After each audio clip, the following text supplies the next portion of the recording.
आप देख रहे हैं मिड कैप मंत्रा और बाजार में खरीदारी का मूड आज के सेशन में आपको दिखाई देगा। जो पिछले 7 सेशन का पेन था उसके सामने आज एक बड़ी रिलीफ आपको दिखेगी और इस रिलीफ के पीछे कई सारे फैक्टर्स रहे। ग्लोबल संकेत बेहतर थे, शॉर्ट कवरिंग का एक सपोर्ट मिल रहा है और इस समय अगर आप देखेंगे तो बाजार दिन के ऊपरी स्तरों पर आकर कारोबार कर रहा है। 15,650 के ऊपर निफ्टी आकर अब टिका हुआ है। अगर आप Sensex, bank Nifty, mid cap, small cap index को भी देखेंगे तो यहाँ भी सिमिलर ट्रेंड आपको आज के सेशन में दिखाई देगा। ऐसा नहीं है कि सिर्फ दिग्गज परफॉर्म कर रहे हैं, खरीदारी छोटे मझोले स्टॉक्स में बनी हुई है। सेंसेक्स डे हाई पर ट्रेड कर रहा है। निफ्टी बैंक अगर आप देखिए 2.25% की मजबूती के साथ एक स्ट्रॉन्ग मोमेंटम दिखाते हुए निफ्टी बैंक 2% की मजबूती दिखा रहा है। स्मॉल कैप इंडेक्स में 3% की मजबूती है, मिड कैप इंडेक्स 3% मजबूती दिखा रहा है। तो जिस तरीके से तेजी से गिरे थे ये इंडेक्स, उतनी तेजी से एक अच्छी रिकवरी आते हुए दिखी। ये देखिए एडवांस डिक्लाइन के आंकड़े आपकी स्क्रीन पर। 2342 अंक जो स्टॉक्स हैं वो बढ़ने वाले हैं एनएसई की तरफ, 422 स्टॉक्स गिरने वाले हैं। तो अगेन अगर आप रेशियो देखेंगे तो बढ़ने वाले जो स्टॉक्स की संख्या है वो ऑलमोस्ट 4 गुना ज्यादा है गिरने वाले स्टॉक्स के सामने। निफ्टी अब 300 अंकों की तेजी के साथ यानी ट्रिपल सेंचुरी लगाकर दिन के ऊपरी स्तरों पर कारोबार कर रहा है। फटाफट से एक बार संकेत देख लेते हैं अमेरिका के फ्यूचर्स या फिर एशियन मार्केट्स कैसे बिहेव कर रहे हैं इस वक्त। हालांकि संकेत सुबह बाजार खुलने से पहले पॉजिटिव ही थे। एशियन मार्केट्स का हाल अगर अभी आप देखेंगे तो आज के सेशन में आपको तमाम एशियाई बाजार आप देखिए, निक्केई 2% ऊपर है, कॉस्पी में 1% का मूव है, ताइवान भी 3.5% ऊपर दिखाई देगा। सिमिलरली बाकी एशियन मार्केट्स भी मजबूती ही दिखा रहे हैं आज के सेशन में। सिर्फ एक शंघाई है जो आपको फ्लैट टूवर्ड नेगेटिव बायस के साथ दिखाई देगा। अमेरिका के फ्यूचर्स एक बार और देख लेते हैं और उसके बाद बाजार की बड़ी बातें आपको बताएंगे। अगर आप यूएस के फ्यूचर्स देखेंगे इस समय तो डाउ फ्यूचर्स स्पेशली अभी अंकों के हिसाब से देखेंगे तो 400 अंकों से ज्यादा की मजबूती दिखा रहे हैं। 414 अंकों पर डाउ फ्यूचर है, नेस्डैक का फ्यूचर 177 पॉइंट ऊपर है, एसएनपी फ्यूचर भी 55 अंक ऊपर कारोबार कर रहा है। तो संकेत अच्छे हैं और अमेरिका के फ्यूचर्स को देखकर तो लगता है कि ये तेजी जो रिमेनिंग सेशन है उसमें भी फर्दर एक्सटेंड होती हुई दिखाई दे। चलिए बड़ी बातें आपको बता देते हैं। तो अच्छे ग्लोबल संकेतों के दम पर बाजार में रौनक दिखी आज के सेशन में और इस खरीदारी के साथ निफ्टी 300 अंकों की बढ़त के साथ दिन के ऊपरी स्तरों पर आ चुका है। निफ्टी बैंक 700 पॉइंट ऊपर है, मिड कैप्स भी 2.5% ऊपर है। अब आपको दिखाते हैं पॉकेट्स। बैंक स्टॉक्स देखिए, आईटी स्टॉक्स देखिए, यहाँ पर तगड़ी खरीदारी आज के सेशन में होती हुई दिखेगी। रियल्टी, फार्मा, मेटल, ये इन पॉकेट्स में भी आपको तेजी दिखाई देगी। मेटल्स इनफैक्ट इंटरेस्टिंग है, कल धुलाई भी मेटल्स की काफी हुई थी, आज रिकवरी बनती हुई दिख रही है।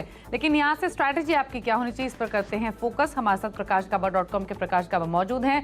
गाबा साहब नमस्कार, स्वागत है आपका। पहले तो निफ्टी पर ही अपनी राय दीजिए, शॉर्ट कवरिंग का सपोर्ट और साथ ही बाजार में एक रौनक तो दिखी है अच्छे ग्लोबल संकेतों की तर्ज पे। अब सवाल यही है कि क्या रिमेनिंग सेशन में भी ये मजबूती एक्सटेंड होगी या फिर नहीं। और माफ़ कीजिए हमारे साथ आज समीत चौहान मौजूद हैं, गाबा साहब नहीं है। समीत माफ़ी चाहेंगे, दरअसल हर रोज़ गाबा साहब इस शो में जुड़ते हैं तो इसीलिए मैंने एज्यूम किया कि शायद वही हमारे साथ होंगे। लेकिन स्वागत है आपका इस शो में और पहले तो आपके कॉमेंट्स चाहिए निफ्टी पर ही। दिन के ऊपरी स्तरों पर ट्रेड कर रहा है निफ्टी। संकेत इस समय भी विदेशी बाजारों से बेहतर है, फिर चाहे वो यूएस के फ्यूचर्स ही क्यों ना हो। क्या रिमेनिंग सेशन में भी ये अप मूव कैरी ऑन होगा और अगर हाँ तो क्या लेवल्स आप देख रहे हैं? Good afternoon. देखिए मार्केट में जो रिसेंटली हमने करेक्शन देखा था वो ग्लोबल मार्केट्स के चलते ही देखा था। तो जब तक वहाँ पे रिलीफ नहीं आया तब तक हमारे मार्केट्स में भी रिलीफ नहीं दिखा है। अगर हम देखें तो काफ़ी ज़्यादा स्टॉक स्पेसिफिक अगर हम जो स्पेसेस देखें वो काफ़ी ज़्यादा ओवरसोल्ड ऑलरेडी बन चुके थे। बट क्योंकि ग्लोबली हम रिलीफ नहीं आ रहे थे, उनकी जो हम चाल है वो मिरर कर रहे थे, तो उसके चलते हमारे मार्केट में भी वैसे कुछ एक कन्विक्शन के साथ रिलीफ आ नहीं रहा था। बट आज अगर हम देखें तो डाउ फ्यूचर्स में एक अच्छा खासा उछाल है और उसके चलते जो ओवरसोल्ड मार्केट थे, जो आपने यहाँ पे स्टॉक्स भी आपने सुझाए जिनमें बाउंस बैक आ रहा है, वो काफ़ी बीटन डाउन स्पेसेस थे, जैसे मेटल था, आईटी था, तो उनमें एक अच्छा खासा हमने आज एक बाउंस बैक देखा है। एक पॉजिटिव चीज़ आज हुई है, अगर थोड़ा ऑप्शन का डेटा हम देखें तो काफ़ी टाइम से कॉल राइटर्स काफ़ी ज़्यादा हावी हो रहे थे। बट आज काफ़ी दिनों के बाद हम देख रहे हैं कॉल राइटर्स थोड़े बैकफुट पे चले गए और पुट्स में कहीं ना कहीं तो कन्विक्शन, पुट राइटर्स में कन्विक्शन आ रहा है।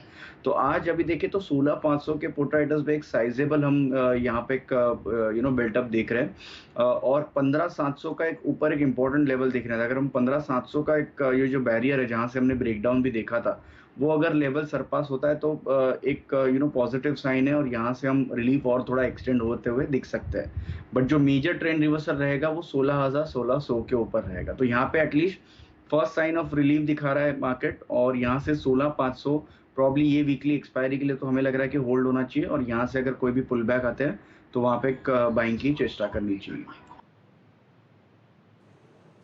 तो इंटरेस्टिंग है, 16,500 तक की बात कर रहे हैं एक्सपायरी तक समीत, और मान के चल रहे हैं कि short covering plus fresh buying के सपोर्ट की बदौलत ये लेवल्स देखने को मिल सकते हैं। लेकिन जिन लेवल्स का जिक्र किया गया उन पर कीजिए गौर। फटाफट से समीत, आपके कुछ स्टॉक स्पेसिफिक आइडियाज इस समय के लिए?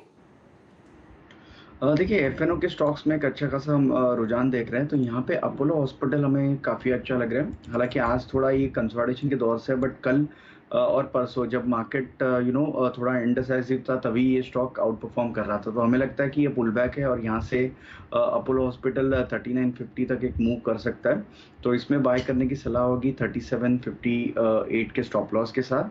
अपार्ट फ्रॉम दिस, पीवीआर में एक अच्छा हम ट्रैक्शन सुबह से ही देख रहे हैं। ऑलरेडी 4% ऊपर है, बट यहाँ से अगर कोई भी पुल बैक आता है तो पीवीआर में भी हम बाय करने की सलाह देंगे, या फिर ऑप्शन के जरिए भी ट्रेड किया सकता है। 1800 का कॉल ऑप्शन जो 32 के आसपास ट्रेड हो रहा है वो बाय करने की सलाह होगी 18 के स्टॉप लॉस के साथ, और यहाँ से 48 से लेके 50 के इसके टारगेट्स आएंगे। तो अपोलो हॉस्पिटल और पीवीआर, ये दो स्टॉक बेहतर लग रहे हैं और पीवीआर में खरीदारी आप कर सकते हैं। आज भी आप देखिए 80 रुपये ऊपर ये कर रहा है ट्रेड।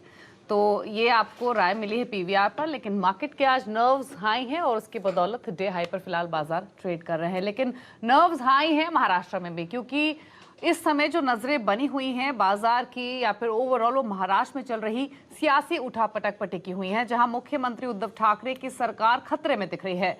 शिवसेना के बड़े नेता हैं एकनाथ शिंदे 34 विधायकों के साथ इस वक्त सूरत में मौजूद हैं, जहां वो 2 बजे प्रेस कॉन्फ्रेंस कर सकते हैं। इस पूरे ही घटनाक्रम को समझाने के लिए हमारे साथ हमारे सहयोगी नीरज बाजपेयी मौजूद हैं। नीरज जी, पहले तो ये बताइए, ये आखिरकार अचानक से महाराष्ट्र में हो क्या गया, ये या फिर कहें कि क्या पेच फंस गया है फिलहाल? पिछले कई महीनों से अगर आप देखें तो ये एक नाराज़गी और आपसी कलह की बात चल रही थी, लेकिन इसका ट्रिगर पॉइंट हुआ था एमएलसी के जो इलेक्शन हुए कल। उसमें 5 सीट पे बीजेपी जीती और 5 सीट पे महाविकास अघाड़ी जीती, जबकि अनुमान ये था कि 6 उनके जीतने चाहिए थे, 4 बीजेपी के, लेकिन 5वां भी इनका जीत गया। और वही एक जिसको कहते हैं कि ताबूत की आखिरी कील थी, जहाँ पे विद्रोह बिल्कुल सामने निकल के आया, क्योंकि बहुत ज़्यादा क्रॉस वोटिंग की गई शिवसेना की तरफ से भी और दूसरे दलों की तरफ से भी, हालांकि एनसीपी से नहीं हुई। इस जगह पे फिर यहाँ पे ये निकल के आया कि एकनाथ शिंदे जो उनके शिवसेना के एक बड़े नेता हैं, वो सुबह हम लोगों को ये पता चला कि वो सूरत में है और उनके साथ कई सारे विधायक हैं शिवसेना के। संख्या धीरे धीरे घटती बढ़ती रही, लेकिन अब हमारे सूत्र बता रहे हैं कि उनके साथ 29 शिवसेना के विधायक और 5 निर्दलीय हैं, जिनके साथ वो सूरत के एक होटल में रुके हुए हैं। स्थिति इतनी ज़्यादा विद्रोह या बगावत वाली हो चुकी है कि सभी दलों के नेताओं ने अपने अपने विधायकों को बुलाया, लेकिन विधायक पहुंच नहीं पा रहे हैं। अभी भी बहुत सारे विधायकों का एक्सेस नहीं है किसी के पास कि वो हैं कहाँ। शिवसेना के विधायकों की बैठक बुलाई गई है, लेकिन उसमें से कितने पहुंचते हैं ये बड़ा इंपॉर्टेंट होगा, क्योंकि अब तक की जो संख्या है वो बहुत ही कम है, 15 के आसपास बताया जा रहा है कि वो पहुँच पाए हैं। तो ये जो पूरा दौर चला है, ये एक कह सकते हैं आपकी 3 दलों की जो सरकार थी अंतर विरोधों से भरी हुई थी। और इससे पहले राज्यसभा के चुनाव में भी ये देखने को मिला था कि जब बहुत सारी सीटें हुई तो उसमें क्रॉस वोटिंग भी हुई थी, और कांग्रेस ने जिसको खड़ा किया था उसको लेकर के कांग्रेस के अंदर ही एक विद्रोह जैसी स्थिति थी।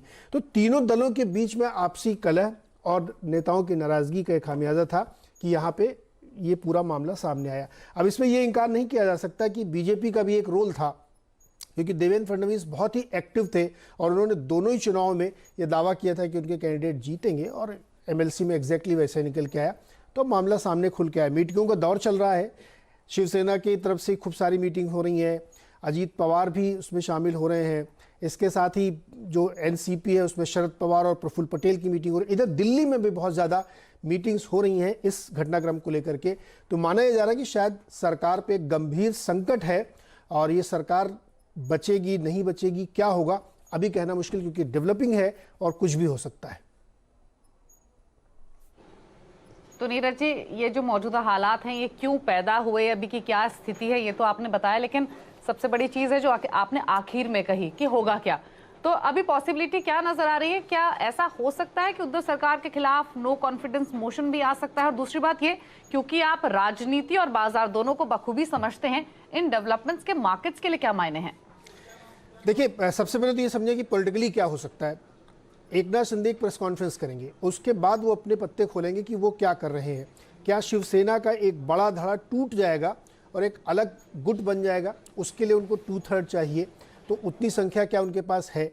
अगर वो संख्या है तो शिवसेना में एक बड़ी टूट हो जाएगी, उसके बाद फिर सरकार के सामने एक संकट खड़ा हो जाएगा। दूसरा विकल्प ये हो सकता है कि बीजेपी की तरफ से एक अविश्वास प्रस्ताव पेश किया जाए, और उसमें चूंकि उनको मालूम है कि एक बड़ी संख्या के विधायक इनके पास है नहीं, तो इसलिए अविश्वास प्रस्ताव गिर सकता है, सरकार गिर सकती है, फिर एक नई सरकार बनाने की कवायद शुरू हो सकती है। तीसरा विकल्प ये हो सकता है कि जो बीजेपी है वो अविश्वास प्रस्ताव के बाद ये दावा करे कि हमें सरकार बनाने का मौका दिया जाए, क्योंकि एकनाथ शिंदे का एक बड़ा धड़ा है जहाँ पे ये उनको समर्थन दे सकते हैं।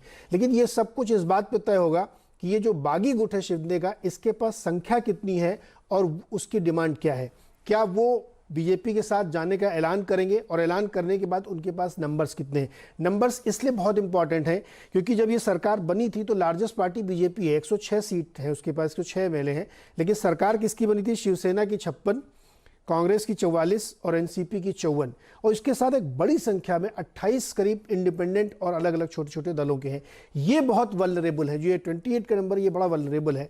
तो इसमें से कितने टूट के बीजेपी की तरफ चले जाएंगे, वो मैजिक फिगर जो 144 का है वो पार करना उनके लिए आसान होगा। तो सारे विकल्प खुले हुए हैं। अगर एकनाथ शिंदे गुट बगावत करके अलग अपनी मान्यता के लिए बात करता है तो शायद अविश्वास प्रस्ताव की स्थिति बनेगी।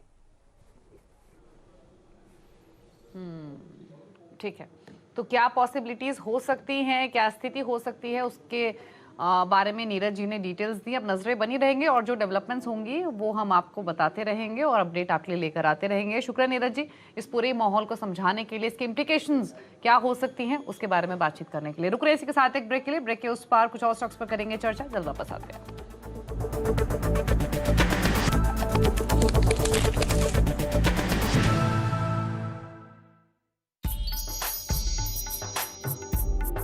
चाइल्ड्स पोज इनटू भुजंगासना आपके हार्मोन्स के लिए सुपर्ब होता है ये, and very good relaxing posture. यहीं से आगे आके लेटना है, हाथ पे वजन डाले बिना लिफ्ट अप।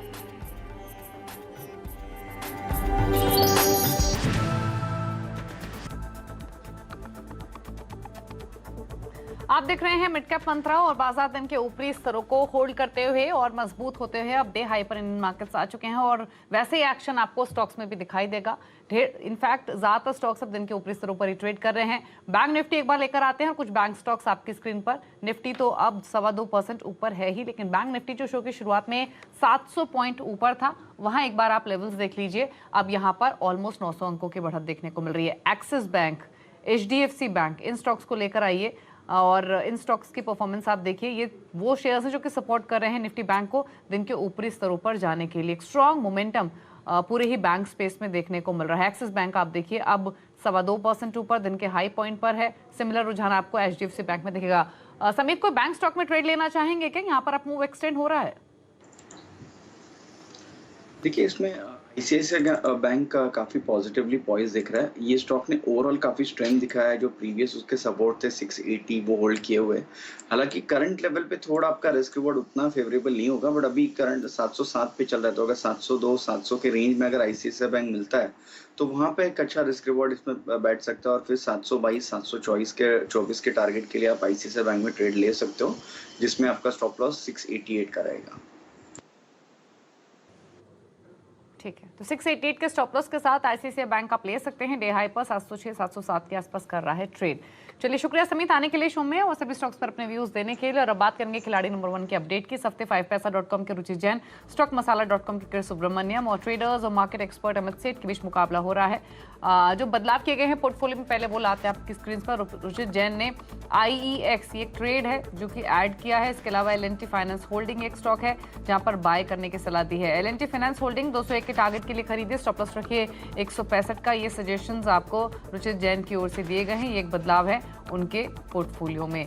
तो अब तक के रिटर्न की स्थिति आपके सामने अब ले आते हैं, और रिटर्न की स्थिति के हिसाब से हमने देखा था कि रुचित जैन ने हफ्ते की शुरुआत पॉजिटिव रिटर्न्स के साथ की थी। अभी भी रुचित ही लीड कर रहे हैं और 7% का रिटर्न इनका पोर्टफोलियो फिलहाल लेंड कर रहा है। दूसरे पायदान पर है अमित सेठ, और कृष सुब्रमण्यम का पोर्टफोलियो -3% के नेगेटिव रिटर्न्स दे रहा है, लेकिन रुचित का पोर्टफोलियो 7% के रिटर्न के साथ रुचित को पहले पायदान पर रखे हुए है। रुक रहे हैं इसी के साथ एक ब्रेक के लिए। ब्रेक के उस पर आपके लिए नो योर कंपनी में आज बातचीत होगी सेंचुरी प्लाई बोर्ड के ईडी केशव भुजंगा से। एक ब्रेक के बाद नमस्कार।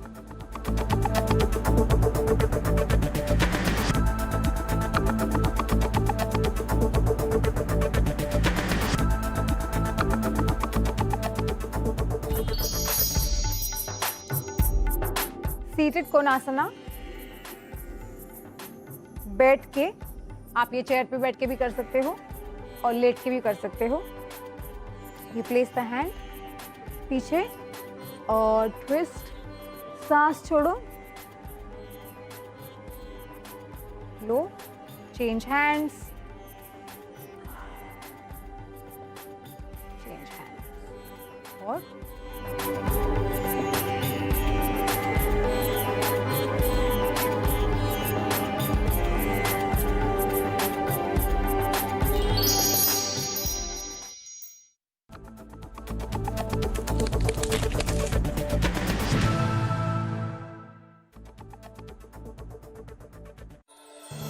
Co-powered by Century Ply. Century Ply, आग से बचाए। प्रायोजक हैं Syska fans, light years ahead.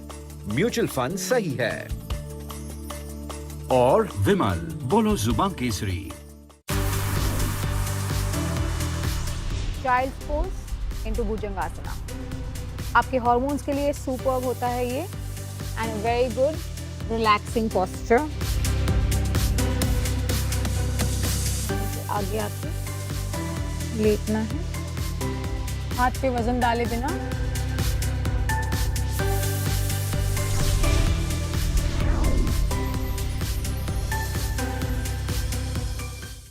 It's time to break free.